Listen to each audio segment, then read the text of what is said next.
Now we are going to see something called solubility curves. What happens when solubility and temperature is there for different salts? You need to know this. Any amount of questions you can get in the competitive. In the PU part, you will not get this question, but this PU learning will help you to solve the competitive.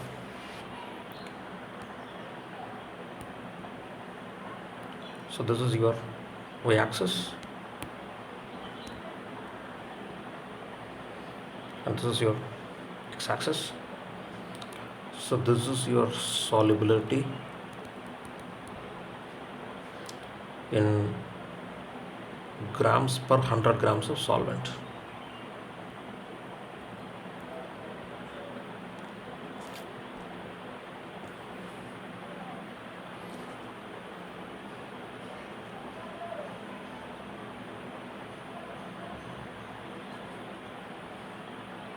Now, if you take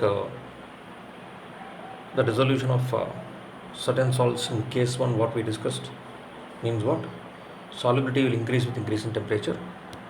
So I'll take sodium nitrate like this. It increases with increase in temperature. So this is your temperature in degrees Celsius. Sodium nitrate will increase. Potassium nitrate also increases with increase in temperature. Potassium nitrate is increase in temperature, increases with increase in temperature. Now see, what is this?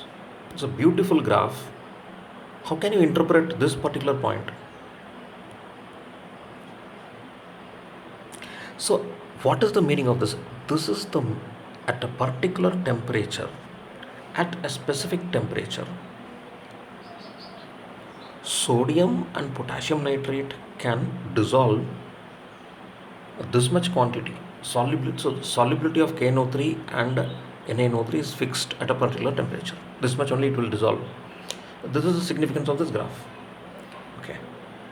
Even potassium chlorate also has the same kind of pattern where it is solubility increases with increase in temperature.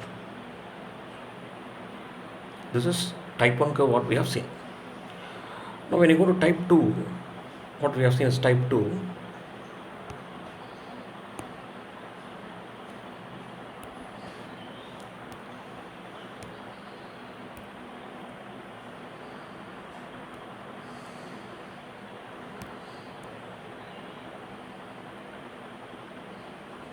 Type 2, what we have seen, certain compounds are there. When the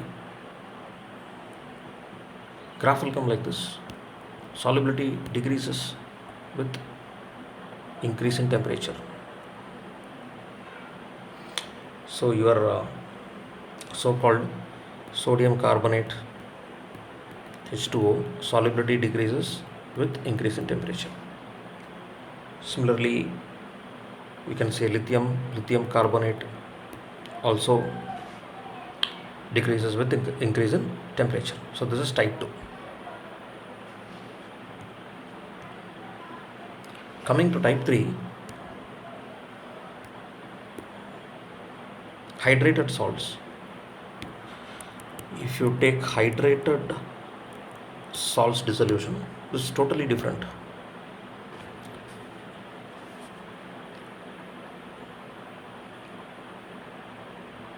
If you take sodium carbonate monohydrate, it's a different issue.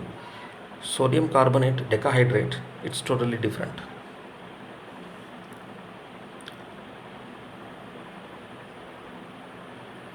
So this is the point. So this is your sodium sulfate decahydrate. This is the point when all the 10 molecules will go out, and this is your Na2SO4. So when Na2SO4 changes to Na2SO4, 10H2O changes to Na2SO4, this will happen. Next, if you take calcium chloride, for instance, calcium chloride 6H2O will have this graph. Next, when it gets converted to 4H2O, this is the plot. And when it is getting once again converted to 2H2O, this is the plot. So this is your transition temperature the temperature at which CaCl2 6H2O gets converted to CaCl2 4H2O. This is the transition temperature when CaCl2 4H2O gets converted to CaCl2 2H2O. So this is the pattern of hydrated salts, how it is going to get dissolved. So these are the three cases of solubility curves what we have seen. So they can ask a beautiful graphical question, whether it is hydrated salt or whether it is increasing with decreasing with increasing temperature, or whether the salt is dissolution is increasing with increase in temperature. These graphs are very important.